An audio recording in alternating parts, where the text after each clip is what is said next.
નમસ્કાર. એલ્યુમિનાઈ of IGHS પોડકાસ્ટમાં આપ સૌનું હાર્દિક સ્વાગત છે.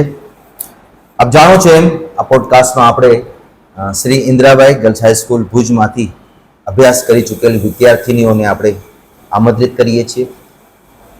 તેઓ તેમના અભ્યાસકાળનો પરિચય આપે છે, એમની કારકિર્દીનો પરિચય આપે છે, સમાજમાં એમના જુદા જુદા હોદ્દાઓ, એમની પ્રવૃત્તિઓ, સમાજ સેવિકા તરીકે જે પણ એ કાર્ય કરે છે એમના અનુભવો અહીંયા શેર કરે છે. તો આજના પોડકાસ્ટમાં આપણી સાથે છે શ્રીમતી વિલાસબા જાડેજા, જેઓ ગ્રુપ શાળાના આચાર્ય છે.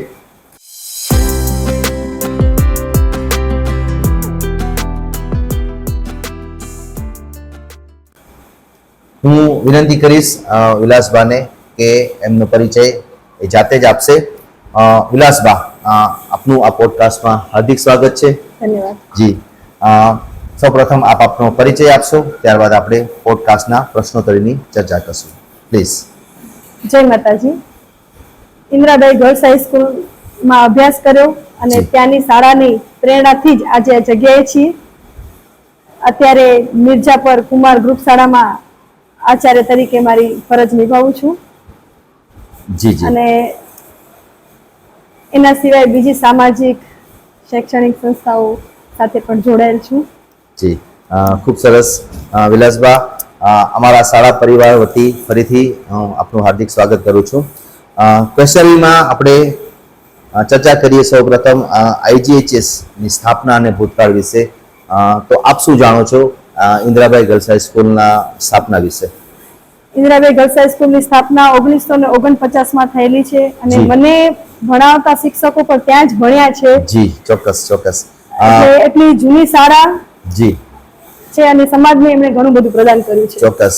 એમના સ્થાપક વિશે હું વાત કરું, શ્રદ્ધેય બેલડી બંધુઓ શ્રી ડોસાભાઈ લાલચંદ થાવર અને એમના જ ભાઈ શ્રી કરમચંદ લાલચંદ થાવર, આ બંને બંધુઓએ એક દીર્ઘ દ્રષ્ટિથી સમાજમાં કન્યાઓની કેળવણી માટે શ્રી ઇન્દ્રાબાઈ ગર્લ્સ હાઈસ્કૂલની સ્થાપના કરી.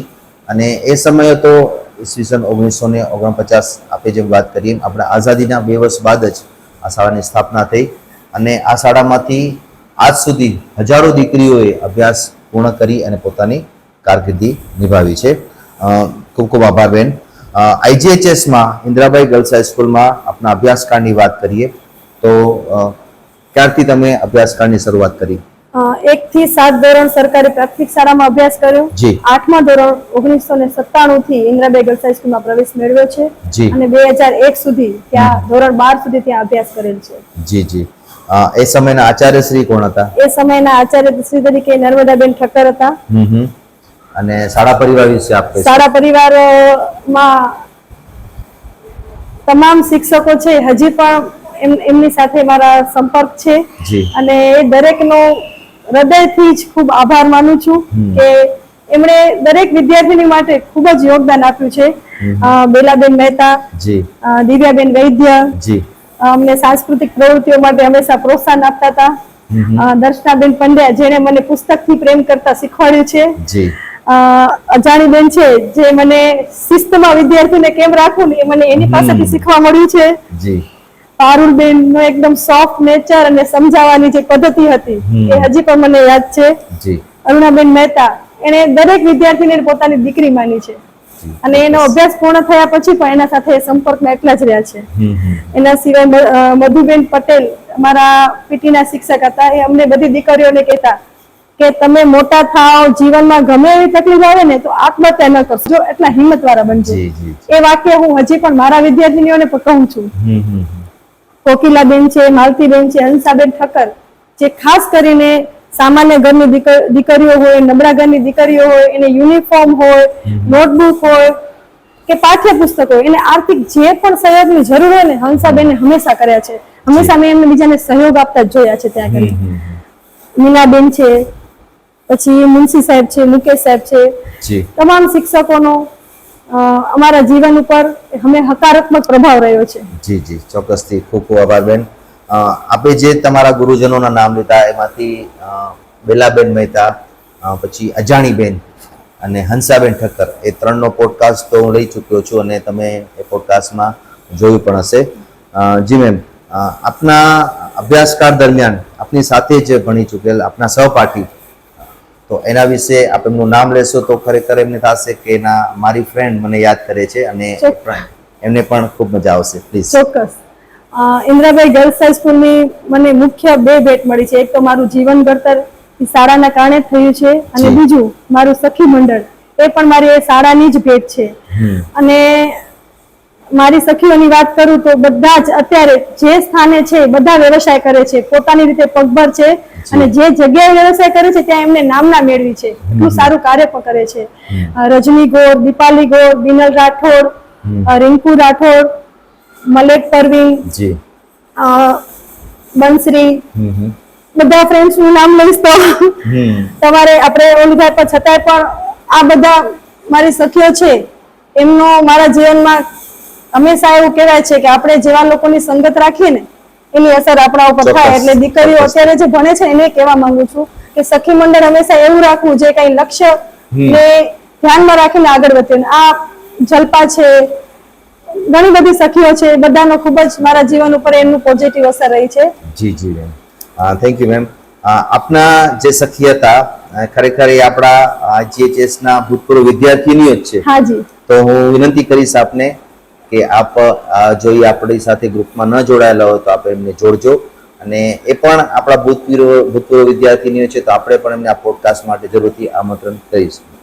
જી મેમ, થેન્ક યુ. આપના અભ્યાસકાળ દરમિયાનની આપની કોઈ સિદ્ધિ હોય અથવા તો શાળાની સિદ્ધિ હોય અથવા કોઈ પ્રેરણાદાયી પ્રસંગ હોય, કોઈ શિક્ષક દ્વારા આપને પ્રેરણા મળી હોય કે આપના જીવનમાં કંઈ ફેરફાર આવી ગયો હોય તો આપ જરૂરથી અહીંયા કહી શકશો. ઇન્દ્રાબાઈ ગર્લ્સ હાઈસ્કૂલમાં ધોરણ 9 માં જનરલ સેક્રેટરી તરીકેની મારી નિમણૂક કરવામાં આવી હતી. જી. અને ત્યાંથી જ મને નેતૃત્વના ગુણ પ્રદાન થયા છે. ચોક્કસ. અને હાલ આખા ગુજરાત રાજ્યની અંદર શિક્ષક સંઘના મહિલા મંત્રી તરીકે મારી જવાબદારી છે. ભુજ તાલુકા પ્રાથમિક શિક્ષક સમાજની અંદર પ્રમુખ તરીકે, મહિલા પ્રમુખ તરીકેની મારી જવાબદારી છે. મારા ક્ષત્રિય સમાજની અંદર આખા કચ્છ જિલ્લાના ઉપપ્રમુખ તરીકેની મારી જવાબદારી છે. કચ્છ કરણી સેનાની અંદર ખજાનચી તરીકેની મારી જવાબદારી છે. 7 વર્ષ કચ્છ જિલ્લાના સંસ્કૃત ભારતીના સંયોજક તરીકે મેં જવાબદારી નિભાવેલી છે. તો આ બધા જે નેતૃત્વના ગુણ છે ને એનો પાયો ત્યાંથી રોપાયો છે, ઇન્દ્રાબાઈ ગર્લ્સ હાઈસ્કૂલથી. ચોક્કસ ચોક્કસ. આપણે જેમ વાત કરીએ કે ઇન્દ્રાબાઈ ગર્લ્સ હાઈસ્કૂલ એક એવું પ્લેટફોર્મ છે કે જ્યાં દીકરીઓમાં રહેલા ગુણો છે એને બહાર લાવે છે અને દીકરી સમાજમાં એ ગુણો થકી આગળ વધે છે. આપણે જેમ વાત કરીએ, મને તો માત્ર એમ હતું કે આપ એક આચાર્ય શ્રી છો, આપ જે અત્યારે હોદ્દાઓ બોલ્યા તો ફરીથી એને યાદ કરવા માંગીશ કે આપ કયા કયા હોદ્દામાં છો. સૌપ્રથમ આપે કીધું મારે અત્યારે ગુજરાત રાજ્યમાં પ્રાથમિક શિક્ષક સંઘમાં મહિલા મંત્રી તરીકેની જવાબદારી છે. જી મેમ. અને ભુજ તાલુકા પ્રાથમિક શિક્ષક સમાજમાં પ્રમુખ તરીકેની જવાબદારી છે, મહિલાના પ્રમુખ તરીકેની. અચ્છા. કચ્છ જિલ્લા રાજપૂત ક્ષત્રિય મહિલા સભા માં મારી ઉપપ્રમુખ તરીકેની જવાબદારી છે. કચ્છ કરણી સેનામાં ખજાનચી તરીકેની મારી જવાબદારી છે. 7 વર્ષ સુધી સંસ્કૃત ભારતીના કચ્છ જિલ્લાના સંયોજક તરીકે પણ જવાબદારી સ્વીકારેલી છે. સંસ્કૃત પરિવાર, જે સંસ્કૃત બોલતા હોય પરિવારમાં અમારો પરિવાર આવે છે. જેમ ગુજરાતી બોલીએ છીએ એવી રીતે અમારા પરિવારના સભ્યો અમે સંસ્કૃતમાં થ્રુ આઉટ એકબીજા સાથે વાતચીત બી કરીએ છીએ. અને સંસ્કૃત બોલતા 700 જેવા વિદ્યાર્થીઓ માટે નિઃશુલ્ક વર્ગો પણ મેં ચલાવેલા છે. વાહ, ખૂબ ખૂબ સરસ બેન. સૌપ્રથમ તો હું તમને અભિનંદન પાઠવીશ કે એક શિક્ષિકા તરીકેની તો ફરજ, એક આચાર્ય તરીકેની ફરજ તો આપ નિભાવો છો, પણ સાથે સાથે આટલા મોટા હોદ્દાઓ પણ ધરાવો છો અને સાથે સાથે સમાજમાં એટલું યોગદાન આપો છો કે દરેક ક્ષેત્રમાં એમાં આપની કરણી સેના પણ હોઈ શકે અથવા તો સ્ત્રીઓને લગતી કોઈ પણ સમસ્યા હોઈ શકે, એમાં આપ જરૂરથી મદદરૂપ થતા જશો. તો ખૂબ ખૂબ શુભેચ્છાઓ બદલ અને ખૂબ ખૂબ અભિનંદન અમારા શાળા પરિવાર તરફથી કે ભાઈ ઇન્દ્રાબાઈ ગર્લ્સ હાઈસ્કૂલની દીકરી જવાબદારીની રીતે કેટલું બધું નિભાવી શકે છે, એના માટે આપ ઉત્કૃષ્ટ ઉદાહરણ છો. અને વાત આપણે કરી કે સંસ્કૃત ભાષામાં પણ આપ પ્રાવીણ્ય ધરાવો છો, તો થોડુંક સંસ્કૃત ભાષામાં થોડોક એવો પરિચય આપશો, થોડુંક સંસ્કૃત બોલશો તો અમારી દીકરીને થશે કે ના? ચોક્કસ. પ્લીઝ. નમો નમઃ. इदानीं यदा महोदयेन सह वार्तालापं करोमि तदा एवं चिन्तयामि यदि विद्यार्थिनी इच्छन्ति अहं किमपि कर्तुम् इच्छामि एकं लक्ष्यं ध्येयं निश्चितं करोति चेत् वा प्राप्त कर्तुं शक्नुवन्ति। विद्यालयः गवर्नमेंट विद्यालयः भवन्ति तेषु शिक्षकाः भवन्ति ते उत्तमाः एव भवन्ति। तेषु किमपि ज्ञानं वयं प्राप्नुमः चेत् अस्माकमपि वृद्धिः भवति।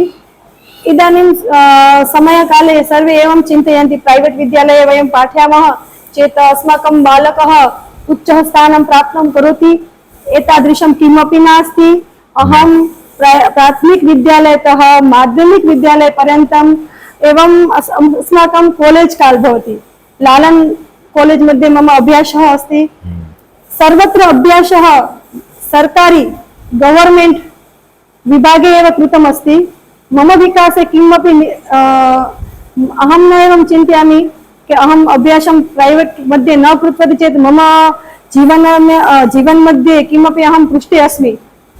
मम जीवने प्रगतिः अस्ति तो गवर्नमेंट विद्यालयतः एव अस्ति। अतः सर्वे गवर्नमेंट विद्यालये स्वस्य बालकं पाठयन्तु। एतादृशम् अहम् इतः विनन्ति एवं इतः एकः सन्देशः दातुम् इच्छामि। ખૂબ ખૂબ આભાર બેન.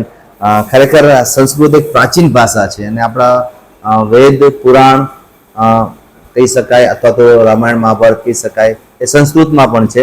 તો સૌપ્રથમ તો હું તમને પ્રણામ કરીશ કે આટલું નિખાલસતાથી આપ સંસ્કૃત બોલી શકો છો અને આપની મેં જોઈ છટા આપની બોલવાની છટા કે જેમ આપણે ગુજરાતી ભાષા બહુ સરળતાથી નિખાલસતાથી બોલો એમ સંસ્કૃત પણ તમે ખૂબ સરળતાથી બોલી શકો છો. જો મને સંસ્કૃત આવડતું હોત તો આ પોડકાસ્ટ સંસ્કૃતમાં જ આપની સાથે રહેત, પણ મારી એ મર્યાદા છે. ફરીથી આપને ખૂબ ખૂબ અભિનંદન આ ભાષા કેળવણી બદલ. ખરેખર સંસ્કૃત ભાષા એ ભારતનો એક વારસો કહી શકાય, સંસ્કૃતિનો એક ભાગરૂપ કહી શકાય જેને આપણે કેળવી છે એ બદલ આપને ખૂબ ખૂબ અભિનંદન. મને એટલું તો ખબર પડી કે તમે સંસ્કૃતમાં એટલું તો કીધું કે ભાઈ ગવર્મેન્ટ સ્કૂલ છે તો ગવર્મેન્ટ સ્કૂલમાં બાળકોને ભણાવવા જોઈએ અને એમાંય જો ઇન્દિરાબાઈ જેવી ગર્લ્સ હાઈસ્કૂલ છે કે જેમાં આજે એટલી અદ્યતન શૈક્ષણિક અને ભૌતિક સુવિધાઓ છે કે કોઈ પ્રાઇવેટ સ્કૂલને પણ એ ટક્કર મારી શકે છે. ચોક્કસ. તો ચોક્કસથી આપના આહવાન બદલ હું ખૂબ ખૂબ આપનો આભાર માનીશ. જી મેમ, IGHS માં આપે અભ્યાસ પૂર્ણ કર્યા બાદ આપની કારકિર્દીની શરૂઆત કેવી રીતે કરી? ઇન્દ્રાબાઈમાં ધોરણ 12 પછી મેં પીટીસી માં પ્રવેશ મેળવ્યો. જી. પીટીસી મુન્દ્રા ગવર્નમેન્ટ કોલેજ છે એમાં જ કરેલું છે. ઓકે. ત્યારબાદ મને તરત જ નોકરી મળી ગઈ હતી વિદ્યા સહાયક તરીકે પીટીસી બાદ. અને પછી ગ્રેજ્યુએશન બી કરેલું છે, એમએ પણ કરેલું છે, એક્સટર્નલ બીએડ પણ કરેલું છે. સંસ્કૃત સાથે જ મારો અભ્યાસ છે, એમએ બીએડ. અચ્છા. ઓકે. અને એની સાથે સાથે જીપીએસસી ક્લાસ 2 ની એક્ઝામ પણ મેં ક્લિયર કરી છે, વહીવટી માધ્યમિક શાળાના આચાર્યની પણ. તો આ દીકરી બહુ હોશિયાર છે ઇન્દ્રાબાઈની. આપને એમ લાગતું હતું કે ભાઈ પ્રાથમિક શાળામાં એક આચાર્ય છે, પણ ના, ઘણું બધું એ જાણે છે. અને છતાં પણ કોઈ જાતના સમાજમાં કહી શકે ને કોઈની પાસે હોદ્દો હોય ને તો એ માણસ થોડાક સમાજમાં એમ થાય કે ભાઈ હું ઉચ્ચ હોદ્દો ધરાવું છું, પણ એવું તમારામાં મને ક્યાંય જોવા ન મળ્યું. તો ખરેખર ખૂબ ખૂબ અભિનંદનને પાત્ર છો આપ. જી મેમ, આ શાળામાં આપની શરૂઆત ક્યારથી થઈ? આ શાળામાં હું 2014 માં આવી છું. મને પ્રાથમિક શાળામાં શિક્ષક તરીકે 2004 માં નિમણૂક મળેલી છે. પછી એચટાટ ક્લિયર કરી હતી પ્રિન્સિપાલ માટેની સ્પેશિયલ, અને 2014 થી હું મિર્જાપર કુમાર શાળામાં છું. ઓકે જી. આપ જાણો છો એમ કે 2024 ચાલુ વર્ષે શ્રી ઇન્દિરાબાઈ ગર્લ્સ હાઈસ્કૂલને 75 વર્ષ પૂર્ણ થયા છે અને એ અંતર્ગત આપણે આગામી આ વર્ષના અંતમાં જ અમૃત મહોત્સવ ઉજવવાનું વિચારી રહ્યા છીએ અને એનું આયોજન પણ અમે ઘડી રહ્યા છીએ. આપણી સાથે દેશ અને વિદેશથી ભૂતપૂર્વ વિદ્યાર્થીઓ જોડાય છે. આપ પણ જોયું હશે પોડકાસ્ટમાં ઓસ્ટ્રેલિયાથી, અમેરિકાથી, કેનેડાથી આપણી સાથે સંપર્કમાં આવ્યા છે અને ખરેખર એમણે પણ જે એમના અનુભવો વાગોળ્યા છે અને એ સમયની ઇન્દિરાબાઈ ગર્લ્સ હાઈસ્કૂલ એમાં એમને એનસીસીના અનુભવો, રમતગમત ક્ષેત્રના, તમને જાણીને નવાઈ લાગશે કે 1977ની અંદર શ્રી ઇન્દ્રાબાઈ ગર્લ્સ હાઈસ્કૂલ અને લાલન કોલેજ વચ્ચે ક્રિકેટ મહિલા ક્રિકેટ મેચ થઈ હતી. બરાબર. એ ખરેખર આપણે ત્યારે જાણવા મળ્યું કે જ્યારે એમાં એ લોકોએ ભાગ લીધો. તો મહિલા ક્રિકેટને જો એ વખતે એટલું પ્રાધાન્ય મળ્યું હોય તો ખરેખર એ વખતની શાળાનું આપ પણ કહી શકશો કે ઇન્દ્રાબાઈ ગર્લ્સ હાઈસ્કૂલ કેટલી મહાન શાળા છે. એમના દાતાઓ દ્વારા જે પણ વિચારસરણી, એમની દીર્ઘદ્રષ્ટાથી, એમની માતૃશ્રીના પ્રેરણાથી આ શાળા બની છે અને એમાં હજારો દીકરીઓ આજે વિદેશોમાં પણ સારી કારકિર્દી નિભાવેલી છે. તો હું વિનંતી કરીશ આપને કે હજી એવી ઘણી બધી દીકરીઓ છે કે જેમને ખરેખર આપણી સાથે જોડાયેલી નથી. આપણે વોટ્સઅપના માધ્યમથી 3 ગ્રુપ બનાવ્યા છે, ગૂગલ ફોર્મના માધ્યમથી અથવા તો આવા પોડકાસ્ટના માધ્યમથી, સોશિયલ મીડિયાના માધ્યમથી આપણે એને જોડી રહ્યા છીએ અને જોડાઈ રહ્યા પણ છે લોકો. પણ આપ એક આહ્વાન કરશો અહીંયાથી આ પોડકાસ્ટના માધ્યમથી કે કદાચ કોઈ દીકરી હજી જોડાવાની બાકી હોય ઇન્દ્રાબાઈ ગર્લ્સ હાઈસ્કૂલના પરિવાર સાથે તો એ જોડાય અને આપણા આગામી અમૃત મહોત્સવને આપણે ઉત્સાહભેર ઉજવી શકીએ. Please ma'am. મને અત્યારે સાહેબ જ્યારે વાત કરી રહ્યા છે ત્યારે મારા દિવ્યાબેન વૈદ્યની એક વાત યાદ આવે છે. અમને જ્યારે સાંસ્કૃતિક કાર્યક્રમ અર્વાચીન પ્રાચીન ગરબામાં ભાગ લેવડાવતા રાજ્ય કક્ષાએ પણ અમે નંબર લીધેલો છે ને એમણે બહુ દિલથી અમારા પાછળ મહેનત કરી છે એ લોકોએ. ત્યારે એમને હંમેશા કહેતા કે દીકરીઓ તમે જ્યારે કંઈક જીવનમાં બની જાઓ ને તો આ શાળાને યાદ કરજો અને શાળાને ઉપયોગી થાજો. સરકારી શાળામાં અમુક એ સમયે અમુક આપણે કપડા ભાડે રાખવાના આ તે બધા પ્રશ્ન થતા ત્યારે એ કહેતા કે તમે કઈક બનો ને એટલે આવા કપડા બધા ઘણા લઈ દેજો શાળાને, મતલબ કોઈ બી આર્થિક સહયોગ કરજો. તો હું પણ તમને આજે એ સંદર્ભે કહું છું કે આપણે બધા એ શાળામાં ભણ્યા છીએ, આપણો ઋણ છે. એ શાળાએ આપણા વિકાસ પાછળ જે મહેનત કરી છે, એ શિક્ષકોએ જે દિલથી કામ કર્યું છે, પરિવારની ભાવના રાખી છે, એમણે ક્યારે કોઈ ભેદભાવ નતા રાખ્યા કે આ ગરીબ ઘરની દીકરી છે કે આ સારા ઘર, દરેક દીકરીને એમ લોકોએ પ્રોત્સાહન આપ્યું છે. મેં ત્યાં જોયું છે પૂરેપૂરું સ્ટેપ દરેક દીકરીને ત્યાં મળ્યું છે. તો આપણા માટે આટલું દિલથી જે શિક્ષકોએ મહેનત કરી છે આપણા અભ્યાસકાળ દરમિયાન અને એ શાળાનો આપણા ઉપર ઋણ છે, તો આપણે સૌ જોડાઈ એ શાળાનો ઋણ અદા કરવાનો આજે સમય આવ્યો છે. તો આપણે ચૂકીએ નહીં અને ખરા દિલથી જોડાઈ, બીજાને પણ જોડીએ, એવી મારી અપીલ છે. જી ખૂબ ખૂબ આભાર બેન. ચોક્કસથી આપના સંદેશથી આ કોમ્યુનિટી પ્રભાવિત થશે અને વધુ ને વધુ દીકરીઓ જોડાય એવી આપણે અપેક્ષા રાખીએ. આપે આપણો કિંમતી સમય આપ્યો. એના પહેલા હું તમને કહીશ કે હું પોડકાસ્ટ લેવા આજે તમારી પાસે આવ્યો છું, પણ આપે મને એક તારીખ આપવી પડશે. ઇન્દ્રાબાઈ ગર્લ્સ હાઈસ્કૂલમાં મારે એક પ્રાર્થના સભામાં એક સેશન રાખવું છે. ખાસ કરીને આપના દ્વારા એક સંસ્કૃતમાં એક વક્તવ્ય આપવામાં આવે જેથી દીકરીઓને ખબર પડે કે ખરેખર આજે સંસ્કૃત ભાષા ભૂલાઈ ગઈ છે. તમે પણ જાણો છો ને આજે ટેકનોલોજીમાં અથવા તો તમે જોઈ શકો મીડિયા ક્ષેત્રે એટલા બધા ગુજરાતી, હિન્દી અથવા ઇંગ્લિશમાં લોકો એટલા બધા આગળ વધી ગયા છે કે આપણી પ્રાચીન ભાષાને ભૂલી ગયા છે. તો આપની અનુકૂળતાએ મને એક સમય આપજો તો ચોક્કસથી આપણે સંસ્કૃતનું વ્યાખ્યાન રાખશું. આપણી શાળાને જ્યારે અનુકૂળતા હશે હું મારો સમય કાઢી લઈશ. શાળાનો સમય ઇમ્પોર્ટન્ટ છે આપણે ઇન્દ્રાબાઈનો. હું તમારા સમય અનુકૂળતા તમે જે આવશે સમય આવી જઈશ. આપનો ખૂબ ખૂબ આભાર રહેશે અને ખરેખર શાળા પરિવારને પણ એમ લાગશે કે ના આ દીકરી છે ખરેખર ઇન્દ્રાબાઈની દીકરી હોવી જોઈએ. Thank you ma'am. ચોક્કસથી આપના સંદેશથી દીકરીઓ વધુ ને વધુ જોડાશે. તો આ હતા આપણા એલ્યુમિનાઈ. હું આપણી દીકરીઓને પણ બે શબ્દ કહેવા માંગુ છું જે અત્યારે અભ્યાસ કરે છે. ચોક્કસથી પ્લીઝ. આજે મને એવો અવસર આવ્યો છે તો આપણા અત્યારે ઇન્દ્રાબાઈ ગર્લ્સ હાઈસ્કૂલમાં જે દીકરીઓ ભણે છે એના માટે મારે કેવું છે કે અત્યારે આપણો જે સમય છે ને એ શિક્ષણ મેળવવાનું છે અને આપણા સામાન્ય ઘરની દીકરીઓ હોય ને એના આપણા પાસે એક જ હથિયાર છે શિક્ષા. એ હથિયારથી જ આપણે આગળ વધી શકીએ છીએ. એટલે તમારો અત્યારે જે સમય છે ભણવાનો એમાં ભણવામાં જ તમારો લક્ષ્ય રાખો, શિક્ષા પ્રાપ્ત કરવામાં જ ધ્યાન રાખો. અન્ય ક્ષેત્રોમાં કે સોશિયલ મીડિયામાં કે ઇન્સ્ટાગ્રામ ને હું જોતી હોઉં છું દીકરીઓને ફેશનમાં ને એનામાં એ પછી બી તમે પગભર થયા પછી તમારું લક્ષ્ય પ્રાપ્ત કર્યા પછી તમારા સપના કે શોખ પૂરા કરી શકશો.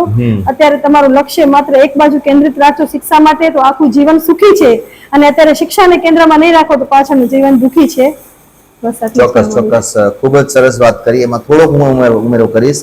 આજે આપણે ટેકનોલોજી તરફ બહુ વળ્યા છીએ પણ હું પોતે પણ ટેકનોલોજી નો જાણકાર છું પણ એટલું તો જાણું છું કે ટેકનોલોજીના જેટલા ફાયદા છે એટલા ગેરફાયદા પણ છે. સારો ઉપયોગ થાય. ચોક્કસ. આપણે જેમ વાત કરીએ કે આજની પેઢી છે ટેકનોલોજીમાં વધી છે પણ ઘણી રીતે કહું તો ઉલટી દિશામાં પણ આપણને જોવા મળે છે અને એના ખોટા આપણે વિપરીત પરિણામો પણ જોવા મળે છે. તો આપના એ સંદેશ બદલ પણ ખરેખર યોગ્ય છે આજની પેઢી માટે એ સંદેશ કે ખરેખર ટેકનોલોજીનો ઉપયોગ થવો જોઈએ પણ પોઝિટિવ દિશામાં થવો જોઈએ. Thank you very much ma'am. આપનો કિંમતી સમય અમને આપ્યો અને આપના અનુભવો શેર કર્યા, આપની કારકિર્દીના, આપણા અભ્યાસકાળના, એ બદલ આપનો ખૂબ ખૂબ આભાર. Thank you very much. જી. તો આ હતા શ્રીમતી વિલાસબા જાડેજા કે જેમણે પોતાના અભ્યાસકાળ દરમિયાન, કારકિર્દી દરમિયાન જે પણ શ્રી ઇન્દિરાબાઈ ગર્લ્સ હાઈસ્કૂલમાંથી અનુભવ્યું, જે પણ એમણે ભાથું મેળવ્યું અને એ ભાથાનો ઉપયોગ કરીને એને સમાજમાં જે પીરસ્યું છે અને એના થકી એ સમાજમાં માત્ર એક શિક્ષિકા તરીકે નહીં પણ સમાજમાં ઉત્કૃષ્ટ હોદ્દાઓ પણ ધરાવે છે અને સમાજમાં પોતાની સેવાઓ આપે છે. અને એક મને તો ઉત્તમ લક્ષણ એમનું ગણ્યું કે એક સંસ્કૃતના સારા એવા વક્તા પણ છે. તો આપણે એમનો જરૂરથી લાભ લેશું. નેક્સ્ટ એપિસોડમાં આપણે ફરીથી મળશું આવા જ એક એલ્યુમિની સાથે. મારી એક છેલ્લી અપીલ છે, આપણી યુટ્યુબ ચેનલને સબસ્ક્રાઇબ કરો અને વધુને વધુ આપણા સમુદાયને મોટો કરો. આવનારા આપણા અમૃત મહોત્સવ માટે વધુને વધુ દીકરીઓ આપણી સાથે જોડાશે તો આપણે ઉત્સાહભેર અમૃત મહોત્સવને જોઈ શકશું. Thank you very much. ધન્યવાદ.